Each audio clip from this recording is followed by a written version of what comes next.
আমরা কুরবানি দেই, পশুর সাথে একটু আচরণটা কেমন হবে, এই আচরণগুলো আমাদেরকে জানতে হবে। রাসূল সাল্লাল্লাহু আলাইহি সাল্লাম কুরবানির ব্যাপারে বলেছেন, ঈদগাহে যাওয়ার আগে কুরবানি দেওয়া যাবে না।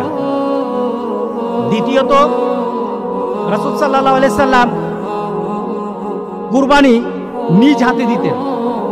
সুতরাং আমাদের একটা চেষ্টা থাকা দরকার, আমাদেরও একটা চাহিদা থাকা দরকার যে আমার কুরবানিটা আমি দেব। আপনি কুরবানি দেওয়ার সময় কুরবানির পশু যেন কোনো ব্যথিত কোনো কারণে কুরবানির পশু যেন ব্যথা না পায়, কষ্ট না হয়, এ প্রচেষ্টা করতে হবে।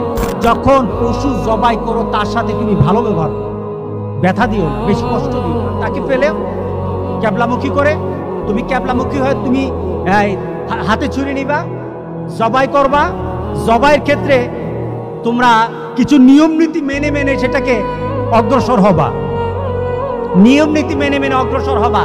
প্রথম কথা হলো, যারা ধরবে সবাই শুধু যে জবাই করবে সে নয়, যারা ধরবে সবাই যেন তাকবীর পড়ে, বিসমিল্লাহ আল্লাহু আকবার, বিসমিল্লাহির রহমানির রহিম না, কিন্তু বিসমিল্লাহ আল্লাহু আকবার, সবাই যেন এটাকে এইভাবে পড়ে এবং পরে যেন জবাই করে।